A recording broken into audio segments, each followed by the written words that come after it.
Well, Darren, after the disappointment of Friday, how's this week been? Yeah, it's been good. We've worked them hard. They've been good. We had a brief chat on Saturday morning. The lads were in for the recovery and went through one or two things, and they've responded well. You know, they've responded really well actually and trained well. But I seem to be saying that before every game we've trained well. We need to take it onto a game, and the players are fully aware of that. And it's about, I imagine, rebuilding confidence as much as anything. I know we've talked about that a lot, but it is a major factor at the moment, isn't it? Yeah, I mean it's a huge thing in football, and it's a huge thing in the moment. There's no doubt about that. And you only have to look at the start of the season we had and the results we had and some of the performances we had. We're capable of winning games. Of course, when you go through, you start getting one or two defeats. Is how you react to that, and obviously it has affected our confidence. You could see that against Bristol. So yes, you're absolutely right. It's about building that back. You know, reminding them of the good things that they were doing that got us the results, and then hopefully step by step getting results and getting it back gradually. Christian Burgess said to me earlier this week that there's some young players in the squad, and he includes himself in this, that are still trying to discover how they rebuild the confidence themselves. He was saying we've got to take some responsibility. There's only so much that the coaching staff can do, and I guess that's a good thing for you to hear, isn't it? Players wanting to stand up and take responsibility. Yeah, the players are aware of that. They know that it's a collective thing, and it's not just about, you know, one group. It's about us as a collective group, and of course we're responsible for trying to take as much pressure off them as we can.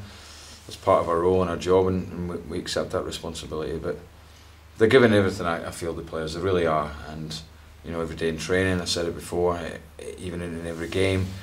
But of course, when your confidence is low, and Friday is a good example, it just seems to drain everything out of you, and it looks like there's a lack of energy there, but it's just a confidence thing, and we just hope that we can get, you know, the right result on Sunday to try and gradually build it back.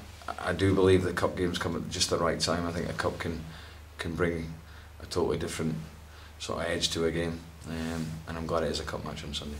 Yeah, I mean, the result is all important, of course. It'd be nice to get a performance as well, but really it's just about getting sort of back on the bike, really, and getting back to winning ways. It's crucial. No, the result's the key, and at the moment, and I keep mentioning the word, but it's got to be used, the confidence. The key is the result, to try and build it back, and then you look at the performances. You would love both to match each other, but the key is obviously to get through the next round of the cup and then take that into the league. Colchester out of form, aren't they themselves? 1 point from the last 5 in the league, so struggling a bit, and a side perhaps that are struggling for confidence as well. You would have to say it's two teams going through a similar vein of form. They've lost, I think, the last 4 games. They got a good hiding on Saturday against Milton Keynes. So you'd have to say it would, two teams probably both low in confidence. So unless it's a draw, one's going to come out better than the other. A bit of a change in personnel as well since you last played them at the end of August. They've got this philosophy where they're really pushing the youth side of things. I think it was an average age of 22 against MK Dons at the weekend, and a few of the more experienced players have left or gone out on loan, so a few different faces this weekend. Yeah, but I think over the last few years, obviously it was Joe before and now it's Tony Humes, who actually was a coach at Wrexham when I was a player, so I know him well.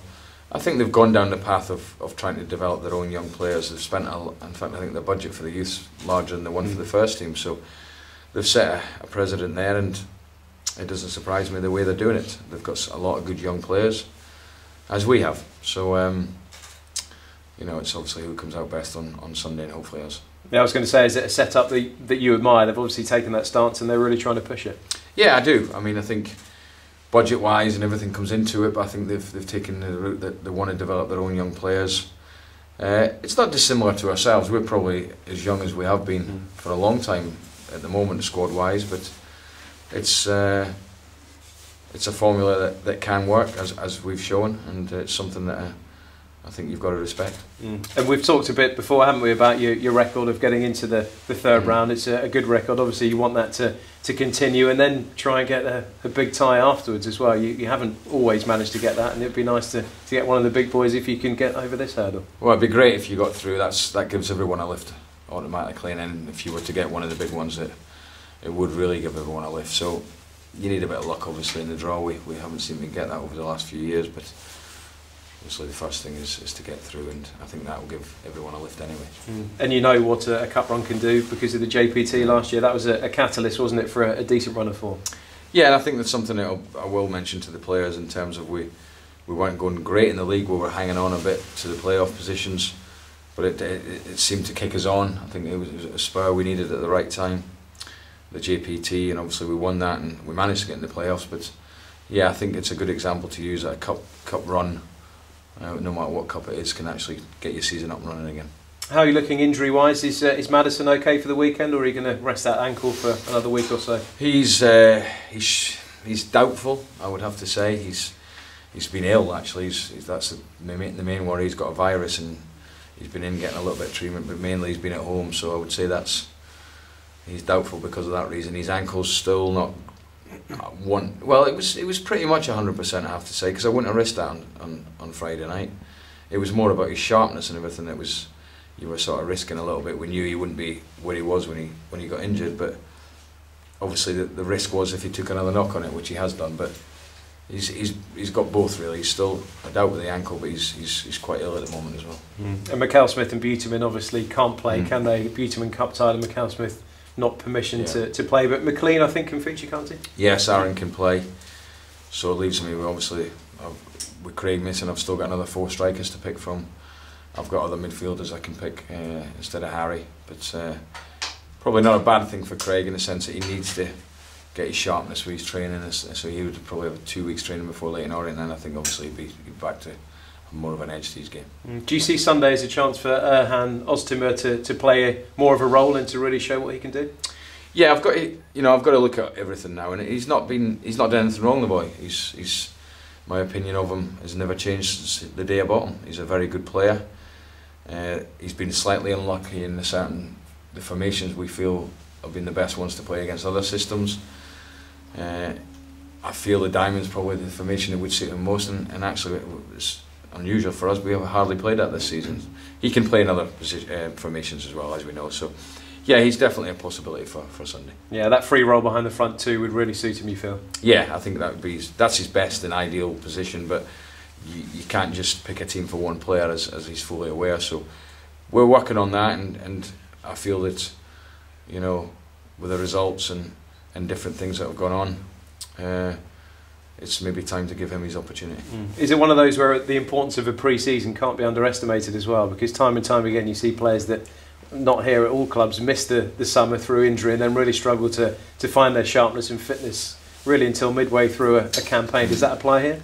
Absolutely. I think pre-season for me is the most vital part of the season. It gets you your foundation for the whole season moving forward, and especially when you have players that we're obviously renowned to buying from lower leagues, non-league players, where they've not been doing anything like us. Some of them not even been training a full week, maybe 2 or 3 times a week. That applies even more to them, and unfortunately he was injured quite quickly into pre-season, and it's taken him even longer to catch up. But no, he's fit now, and he's played in some obviously reserve games and things, so it's just whether I feel that the opportunity Sunday is right for him to get into the starting team. Yeah. Any fresh injuries, Darren? Off the top of my head, no. We're pretty much everyone's ready. Yeah, and just one more. Justin Edinburgh was talking a couple of days ago about Joe Day and a deal being close there between yourselves and Newport. Is that moving along? What's the latest? Well, the last time I spoke to Barry about it, who obviously does the deals, in the sense of, I think there was something that they wanted to take Joe permanently, but they were quite close, but obviously not close enough. Now obviously he won't be going anywhere until January. He's looked really sharp in training, as you would expect. He's done a great job there, so any deal I think would be done in January if anything, but I think they were close, but obviously not right, so we can do a deal.